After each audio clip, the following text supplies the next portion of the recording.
నమస్తే, welcome to our channel. నేను సిరి.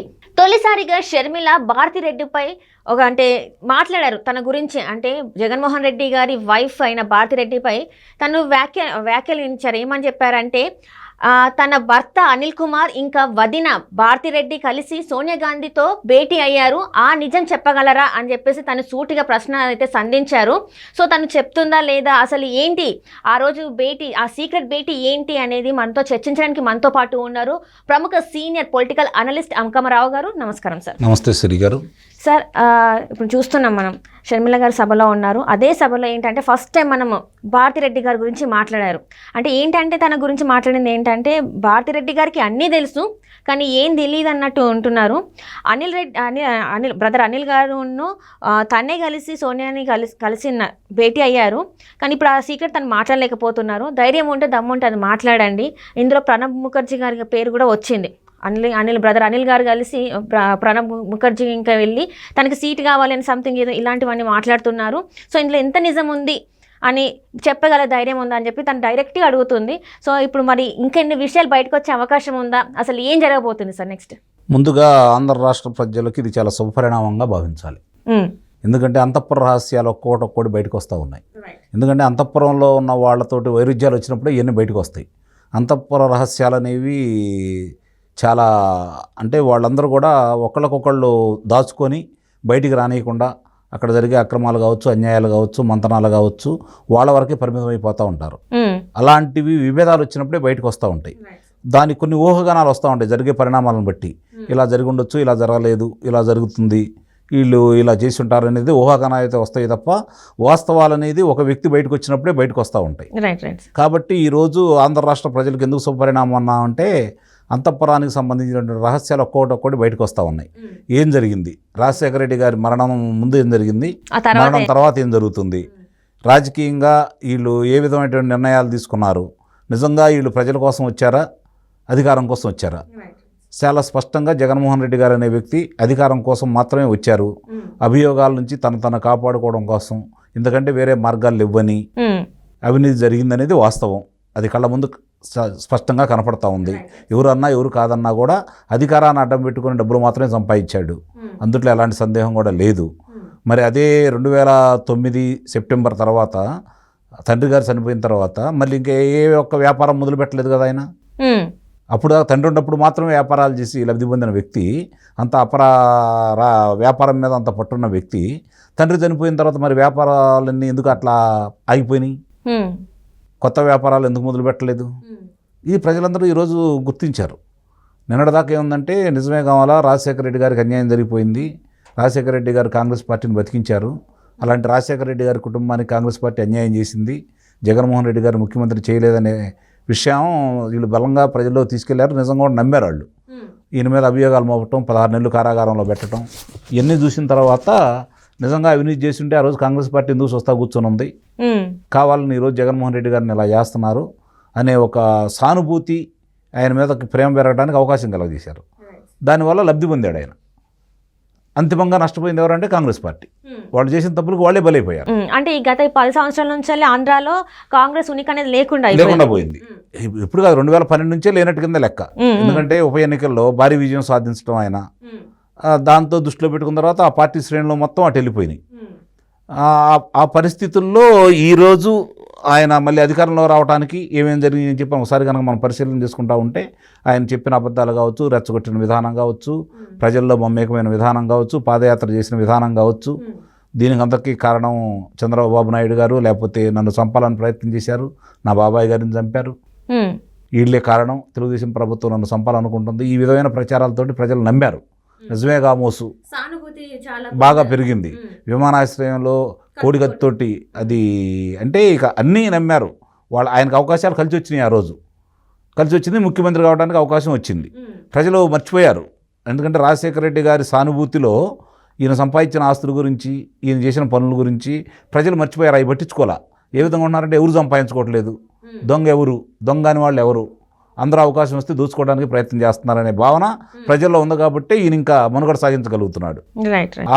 ఆ సమయంలో ఈయన నమ్మి జనం ఈయన చెప్పిన అబద్ధాలన్నీ నమ్మి ఈయనకి విజయం అద్భుతమైన విజయం చేకూర్చారు, అందుట్లో అనుమానం ఏముంది. అది మన ఆంధ్ర రాష్ట్రానికి సంబంధించినంత వరకు అన్న నందమూరి తర్వాత ఈయనకే దక్కింది. రాజశేఖర రెడ్డి గారికి అంత భారీ ఆధిక్యత ఇవ్వలేదు ప్రజలు, వీళ్ళకి మాత్రం ఇవ్వడం కూడా జరిగింది. ఓన్లీ జగన్మోహన్ రెడ్డి గారికి.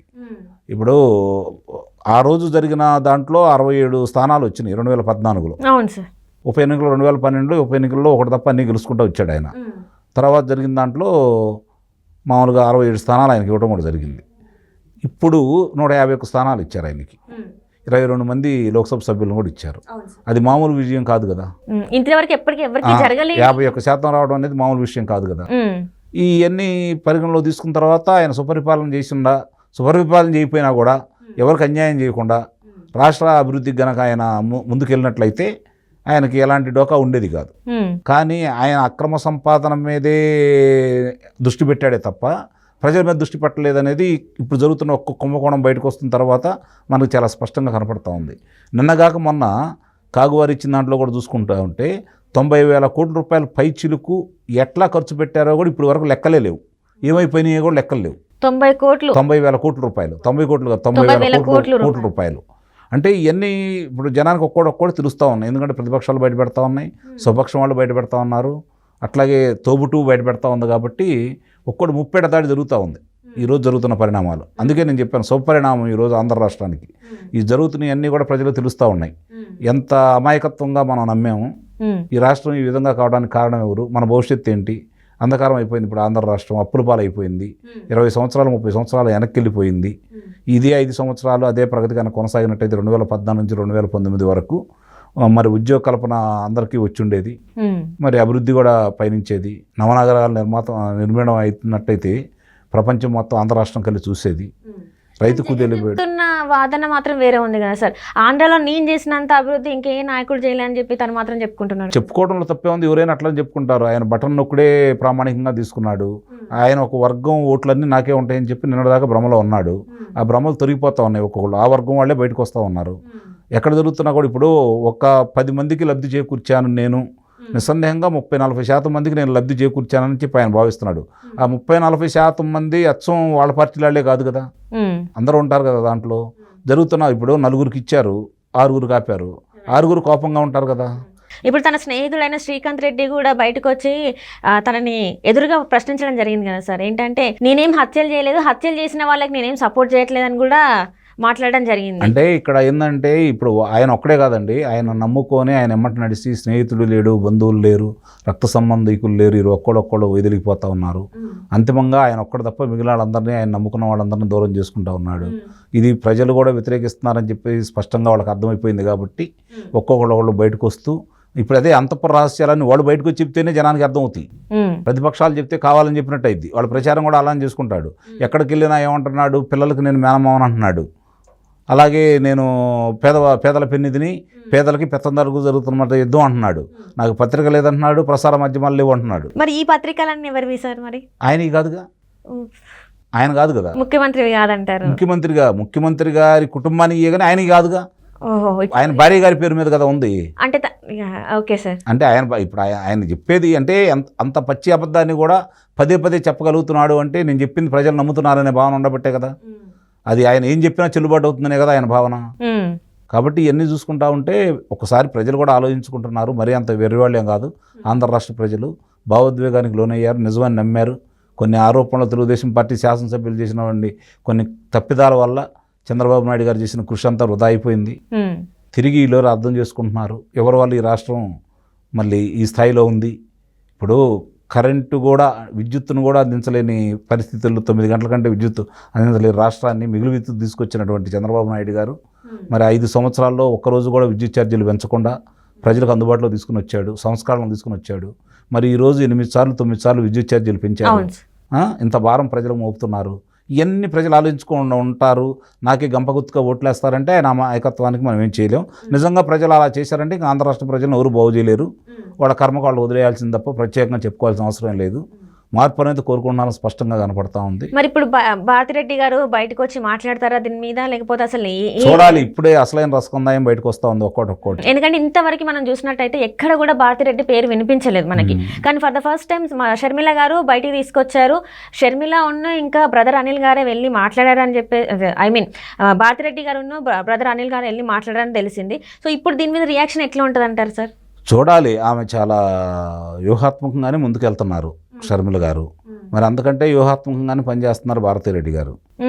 కాబట్టి ఇద్దరు ఉద్దండులే, దాంట్లో ఎలాంటి సందేహం లేదు. ప్రతివ్యూహాలు రచించడంలో చూడాలి ఎవరిది పై చేయవుతుందా. వాస్తవాలు అనేది ఇప్పుడు ఒక్కొక్కటి ప్రజలు తెలుస్తున్నాయి కాబట్టి వీళ్ళు ఇంకా మాట్లాడుకుంటా ఉంటే రాష్ట్ర ప్రజలకు మేలు చేసిన వాళ్ళే. ఒక్కొక్క అంశం బయటకు వస్తూ ఉంటుంది. అందుట్లో ఎలాంటి సందేహం కూడా ఏం లేదు.